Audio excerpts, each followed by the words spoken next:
connection with the area problem. But I want to show you today that there's also an application of different indefinite integration, which is interesting for applied problems. For example, for physics, right? So remember how physics works? Remember physics? In particular, motion. You could call it kinematics. So we had what? We had x position, right? V dx dt was what? Velocity, right? And a, which is dv dt, which is also d squared x dt squared, was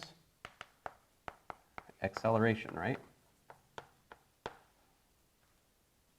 So up till now, like a potential test 2 question, a good test 2 question would be like the following. If x is equal to, t e to the t, find v and a, right? Find the velocity and acceleration if that's the position as a function of time. So can you do it? Well, sure, we can do it. V is dx dt, which is what?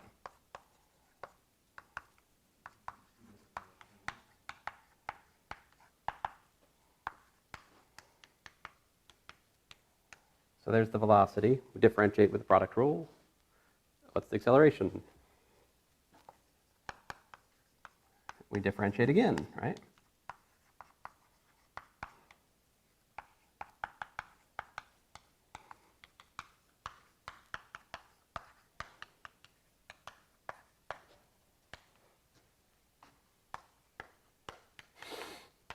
And you could simplify these answers further, but there you go. There's the velocity and the acceleration.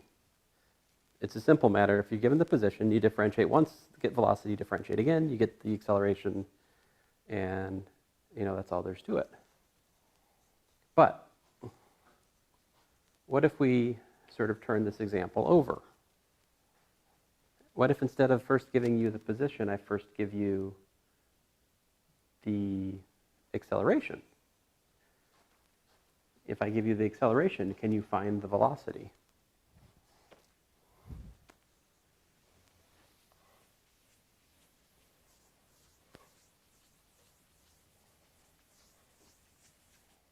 So how about this?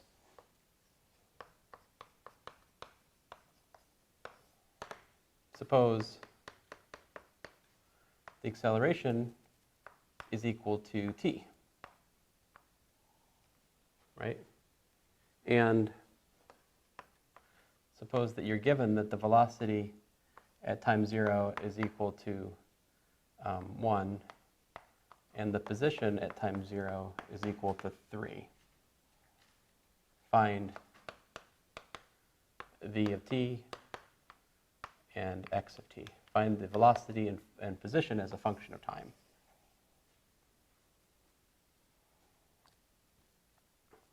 So here's the thing. If v is equal to dx dt, right, this implies that x is equal to the integral of v dt. And this implies that v is equal to the integral of a dt.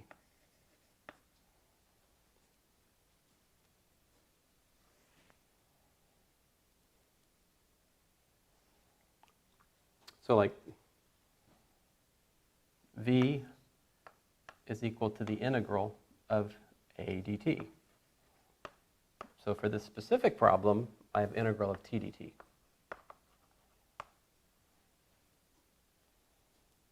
Because I said the acceleration was t.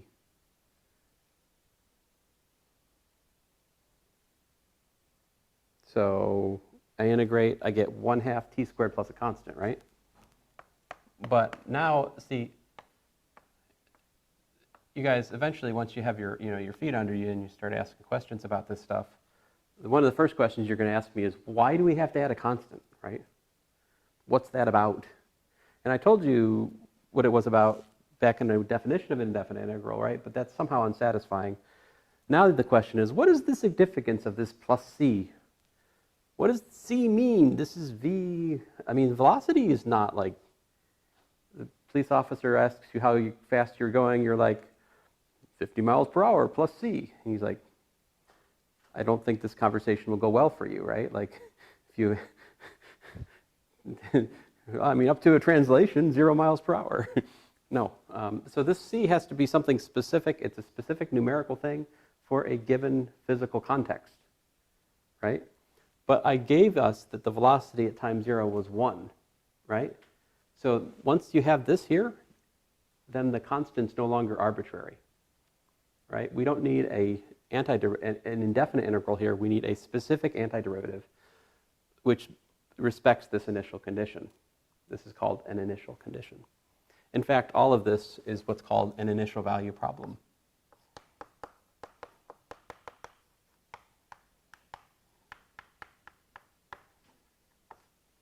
So like, okay, so we know v of 0 is 1/2 0 squared, right? Plus a constant, and it's also equal to 1. So this is 0, so constant is 1. And then what do we have? We have that x is equal to the integral of v dt, right? But what was v? V is 1/2 t squared plus 1.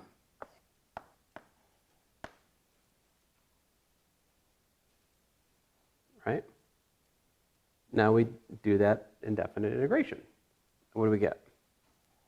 What's the integral? Pull the half out. What's the integral of t squared?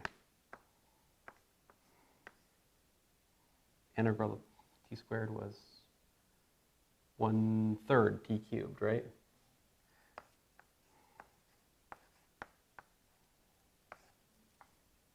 And the integral of 1 is just t.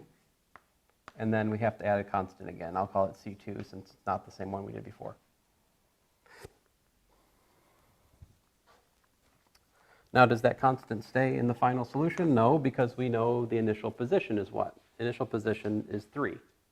So x of 0 is 3. So that's 1/6 of 0 cubed plus 0 plus c2 equal to 3. So apparently, c2 is 3.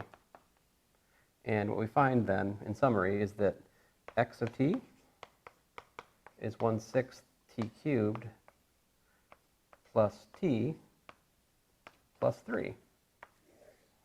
That's the position as a function of time, and the velocity as a function of time we found previously, 1/2 t squared plus 1.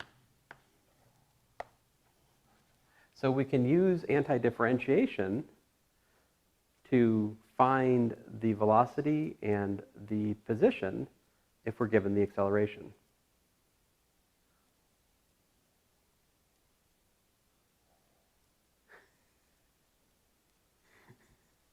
It's not the commentary I was looking for, but I'll take it. Let's see here.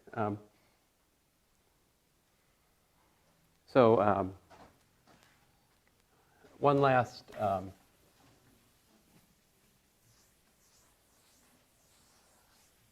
well, next time, the first example I'll probably start with next time after test will be this. If we have acceleration is like minus g, then if you do one integral, you get v is equal to v naught minus gt. If you do another integral, you get that y is equal to, y naught plus v naught y minus 1/2 gt squared. So this is the constant acceleration formula that maybe you saw in high school physics if you took high school physics. And all of these things are easily derived using just basic calculus of antiderivatives and derivatives. So anyway, I'll see you guys at the test Wednesday. Don't forget.